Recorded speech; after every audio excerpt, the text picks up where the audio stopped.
Hi friend চলে আসলাম আর একটা video নিয়ে তোমাদের সঙ্গে শেয়ার করতে। তো আশা করি তোমরা সবাই খুব ভালো আছো। তো তোমাদের আশীর্বাদে আমিও খুব ভালো আছি।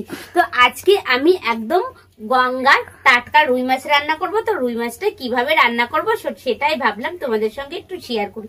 তো আজকে বাবা অল্প পরিমাণে রুই মাছ এনেছে, এই যে একদম টাটকা ছিল, কিন্তু মাছটা আর কি ছোট। রাতে যেহেতু রুটি করব ওর জন্য আজকে রাতে রুটি আর কাঁঠাল হবে। কাঁঠালটা এখন যেহেতু বৃষ্টি ওয়েদার, কাঁঠালটা বেশ ভালোই লাগবে খেতে, ওর জন্য বাবাকে বললাম অল্প করে মাছ আনতে। তা ছোট একটা রুই মাছ এনেছে বাচ্চা। তা রুই মাছটা আজকে শুধুমাত্র আলু দিয়ে একদম সিম্পল হালকা পাতলা ঝোল করব। তো দেখতে থাকো কিভাবে দিদি ভাই রুই মাছটা হালকা পাতলা ঝোল করে। আর সবার প্রথমে আগে রুই মাছটা আমি কিন্তু ভেজে নেব। তো তার জন্য কি করলাম, এই যে পরিমাণ মতন হলুদ দিয়ে দিলাম, আর এই যে পরিমাণ লবণ দেবো। আর ওদিকে দেখো কড়াইতে আমি তেলটা বসিয়ে দিয়েছি। তো তেলটা ভালোভাবে গরম হলে সবার প্রথমে কি করব, রুই মাছটা ভালোভাবে ভেজে নেব। তো দেখো রুই মাছটা লবণ হলুদ দিয়ে মাখিয়ে নিলাম। এবারে চলো রুই মাছটা ভেজে নিই।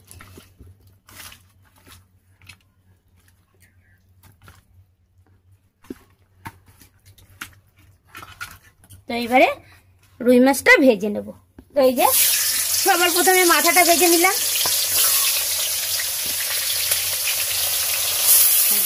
রুই মাছটা ভাজা হোক, একটু মশলাটা করে নিয়ে আসি। এদিকে দেখো আমার আলুটা কিন্তু আমি বড় বড় করে লম্বা করে কেটে নিয়েছি। এই যে এই সাইজের আলুটা কেটে নিয়েছি। তো আলুটা আমার রেডি। তো মশলাটা শুধুমাত্র করে নেবো আর কি।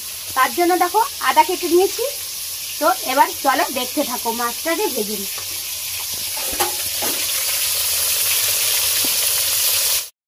তো দেখো মাছটা ভাজা হয়ে গেছে। এবারে আমি মাছটা তুলে নেব। শুধুমাত্র পেটি মাছ কটা আছে, এ কটা ভাজা হলে আমার মাছ ভাজা এই যে তৈরি। তো এদিকে আবার কারেন্ট চলে গেছে। আর জ্বালা রে বাবা, কারেন্টটা চলে গেল। ভিডিও করছি আমি, কারেন্টটা চলে গেছে। পেটি মাছগুলো কার জন্য বলো তো বন্ধুরা? আমার সোনার জন্য। আমার সোনা আমার পেটি মাছ ছাড়া আবার অন্য কোনো মাছই খেতেই চায় না, বলে কাটা। তো আজকে মাছটা একটু ছোট এনেছি, এই হলো আছে, তাছাড়া কিছু না। অন্যদিন বড় মাছ আনে, আজকে সব রকম মাছই খেতে হয়, বুঝেছো? তো দেখো যাই হোক মাছটা আমার ভাজা হয়ে গেছে। এবার ওই মাছ ভাজা তেলের মধ্যেই আমি গোটা জিরে তেলের পর দিয়ে দিলাম, আর একটা শুকনো লঙ্কা দুখণ্ড করে দিলাম। পিঁপড়ে মনে হচ্ছে রে বাবু। আর একটু পরিমাণ মতন সর্ষের তেল দিয়ে দিলাই। কারেন্ট চলে এসছে রে। তো পরিমাণ একটু সর্ষের তেল দিয়ে দিলাম। তেলটা যেহেতু কম হয়ে গেছে ওর জন্য আর একটু তেল ওর সঙ্গে জুড়ে দিলাম। তো এবারে আলুগুলো দিয়ে দেবো। তো জিরে শুকনো লঙ্কা ভালোভাবে ভাজা হয়ে গেছে। এদিকে দেখো লম্বা লম্বা করে আলু কেটে রেখেছি। এবার চলো আলুগুলো ভেজে নিচ্ছি। আবার কারেন্ট চলে গেল। আজকে কারেন্টটা তো খুব জ্বালাচ্ছে রে বাবু।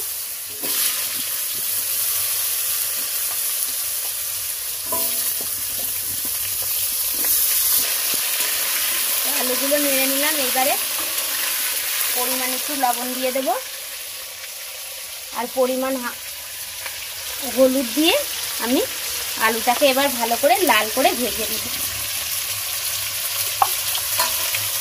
এবারে আলুটা ভালো করে লাল করে ভেজে নেব, দেখতে থাকো। আলুটা কিন্তু আমি লাল করে ভেজে নিয়েছি। এবারে আমি কি মশলা করেছি মশলাটা দিয়ে দেবো। আলুটা এই যে ভালো করে লাল করে না ভাজলে আমার আবার অতটা ভালো লাগে না। আর আলুটা যদি তোমরা লাল করে ভেজে নাও তাহলে তরকারিটা খেতে স্বাদ আরও দ্বিগুণ বেড়ে যায়। তো যাই হোক আমার আলুটা ভাজা হয়ে গেছে। এদিকে চলো একবার দেখাই আমি কি মশলা করেছি। আজকে কিন্তু আমি নোড়াতে মশলাটা বেটে নিয়েছি। আর নোড়াতে মশলা বাটা তো সেই খেতে, আমি শুধুমাত্র জিরেটা নোড়াই বাটি। আর কাঁচা লঙ্কাটা আমার হাত জলে কাঁচা লঙ্কা আর আদাটা মিক্সি করে আনি। তো আজকে কারেন্ট ছিল না যেহেতু, ওর জন্য আজকে পুরোটা মশলাই আমার পাটাতেই নোড়াতেই আর কি বাটতে হলো। তো এদিকে দেখো জিরে বাটা করেছি, আদা বাটা আর অল্প দুটো কাঁচা লঙ্কা আর শুকনো লঙ্কা একসঙ্গে মিক্স করে নিয়েছি। আর এটা ওই যে নোড়া জোয়া জল আর কি। তো চলো সবার প্রথমে আমি জিরেটা দিয়ে দেবো। তো দেখো আলুটা কত সুন্দর করে কিন্তু লাল করে আমার ভাজা হয়ে গেছে। তো এবার সবার প্রথমে জিরে বাটা দিয়ে দিলাম। তো জিরেটা একটু হালকা করে নেড়ে নেব। আলুর সঙ্গে ভালো করে মিক্স করে নেব। এবার জিরেটা একটু ভাজা হোক, তারপরে আমি আদাটা দিয়ে দেবো। তো এবারে চলো আদাটা বাটা দিয়ে দিলাম। আর এই যে নোড়া ধোয়া জল ছিল, মশলার সঙ্গে লেগেছিল, ওর জন্য জলটাও আমি দিয়ে ভালো করে কষিয়ে নেব। আর আমি আজকে কাঁচা লঙ্কা শুকনো লঙ্কা কিন্তু ভালো করে সাদা তেলে একটু ভেজে নিয়েছি। লঙ্কাটা তুমি পরে দিলেও কোনো অসুবিধা নেই, যেহেতু লঙ্কাটা ভালো করে ভেজে নিয়েছি ওর জন্য লঙ্কাটা একটু পরে দেবো। আদা জিরেটা ভালো করে কষিয়ে নিই, তারপরে লঙ্কাটা দেবো। তো মশলা যত কষাবে ততই কিন্তু যে কোনো রেসিপির স্বাদ দ্বিগুণ বেড়ে যায়। তো আমি এইভাবে দেখো ভালো করে মশলাটা কষিয়ে নিচ্ছি। তো মশলাটা আমার কষাতে কষাতে গায়ের থেকে এই যে তেল ঝরে গেছে, মানে মশলাটা ভালোভাবে কষানো হয়ে গেছে। এইবার এই যে আদা কাঁচা লঙ্কা আর শুকনো লঙ্কাটা বেটে রেখেছিলাম সেটা আমি দিয়ে দিলাম। তো যে কাঁচা লঙ্কা শুকনো লঙ্কাটা জাস্ট হালকা করে একটু নেড়ে নেব। ওটা যেহেতু আমার আগে থেকে ভাজাই ছিল ওর জন্য ওটা বেশি না ভাজলেও চলবে আর কি। তো ভালো করে দেখো আমার কষানো হয়ে গেছে। তো এবারে আমি জলটা দিয়ে দেব। তো এই যে এবার পরিমাণ মতন জল দিয়ে দিলাম। জলটা দিয়ে এবার ভালোভাবে ফুটে নিই। তরকারি কিন্তু আবার না ফুটলে ভালোভাবে খেতে কিন্তু সেই স্বাদটা আসে না।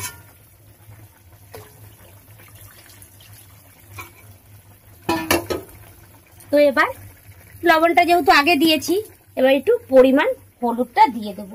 হলুদটা দেওয়াই ছিল কালারের জন্য, আর একটু সামান্য অল্প পরিমাণে দিয়ে দিলাম, কালারটা যাতে আরো ভালোভাবে দেখতে ভালো হয় আর কি। তো দেখো ঝোলটা কিন্তু ভালোভাবে ফুটে উঠেছে। এই যে আলুটা যেহেতু লাল করে ভেজে নিয়েছি ওর জন্য এই যে আলুটার ঝোলটা একটু ফুটা ওঠার সঙ্গে সঙ্গে দেখো এই যে কিভাবে গলে গেছে। তো ঝোলটা ফুটে উঠেছে, এইবারে আমি ভেজে রাখা মাছগুলো দিয়ে দেব।